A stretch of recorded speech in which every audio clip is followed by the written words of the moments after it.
এটা কি হয়েছে? রান্না হয়েছে? কেন, কি হয়েছে? আবার জিজ্ঞাসা করছো কেন? খেয়ে দেখো, নুনে ভর্তি। কিন্তু আমি তো... চুপ করো, একদম অন্য নেওয়া দোষ দেবে না। কখনো নুন কখনো ঝাল। আচ্ছা আচ্ছা, তোমার মা কি রান্নাটাও করতে শেখায়নি? দেখ দেখ কি বউ ঘরে এনেছিস, এবার দেখ, এবার বোঝ। তোর নিগতি পড়েছে খাবার।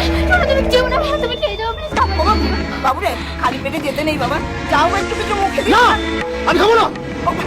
একই সমস্যা, কোনোদিন নুন কোনোদিন ঝাল। বাবু রে, আপনি যাস না, শোন। ওরে দেখো দেখো ভালো করে, আমার ছেলেটা তোমার জন্য না খেয়ে চলে গেল। কি খাবে মা? ওই মুড়োটা তরকারি? কিন্তু মা, আমি তো... চুপ! এখনো সময় আছে। ভালোই ভালোই বলছি, এ বাড়ি থেকে যত তাড়াতাড়ি পারো বিদায় হও, নইলে কিন্তু তোমার কপালে আরো দুঃখ আছে, এটা বলে দিলাম। এই চল।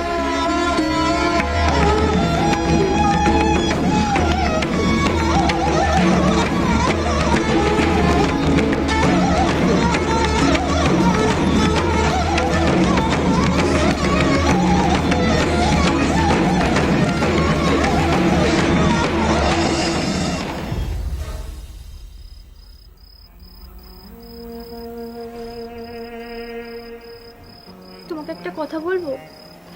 প্রতিদিন যা হচ্ছে তার জন্য আমি দায়ী নই, সত্যি বলছি। আমি ঠিকই রান্না করেছিলাম, কিন্তু তোমার মা... চুপ করো, একদম আমার মা বোনের নামে উল্টো পাল্টা কথা বলবে না। তুমি কি বলতে চাইছো আমার মা ওই খাবারে নুন ঝাল মিশিয়ে দিয়েছে? এই আমার কি মনে হয় জানো, তুমি আমার মা বোনকে একদম সহ্য করতে পারছো না। কি বলছো কি তুমি?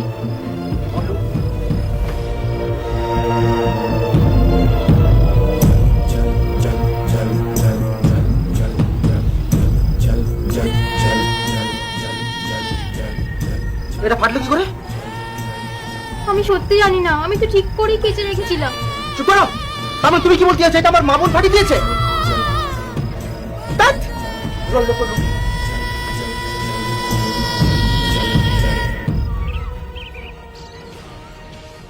মা, আমি আসছি।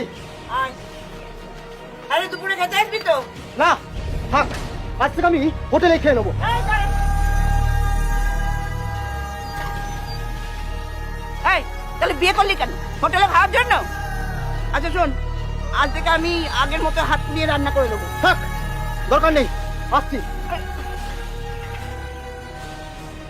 কপাল কপাল, সবই আমার পোড়া কপাল। কেন শুধু শুধু কপালের দোষ দিচ্ছেন মা? তাহলে কার দোষ দেবো মা শুনি? সেটা তো আপনিই ভালো করে বোঝেন। এই, কি বলতে চাইছো তুমি? জানি আমাকে আপনার পছন্দ না, সহ্য করতে পারেন না, কিন্তু ও তো আপনার ছেলে। ওকে কেন শুধু শুধু কষ্ট দিচ্ছেন আপনি? এই কি বললে? কি বললে তুমি? আমার মা দাদাকে কষ্ট দিচ্ছে? শোন শোন, কথাগুলো ভালো করে শোন।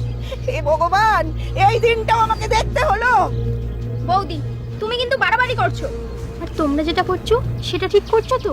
কি কি করেছি আমরা? তোমরা কি ভাবছো আমি কি কিছুই বুঝি না? সব কিছু তোমরা করছো আর দোষ হচ্ছে আমার। কি কি বললে তুমি? যত বড় মুখ নয় তত বড় কথা। আজ আসুক আসুক বাবু, আজ বাড়ি আসুক, এর একটা বিহিত আমি করেই ছাড়বো, নইলে এই সংসার থেকে চলে যাব। আর এই সংসারে থাকার আমার কোনো ইচ্ছা নেই।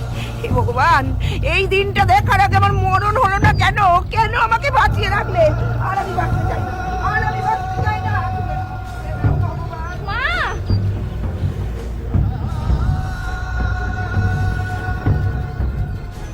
বৌদি, আজ তুমি যেটা করলে একেবারে ঠিক করলে না। আজ দাদা এলে এর একটা ব্যবস্থা হবেই।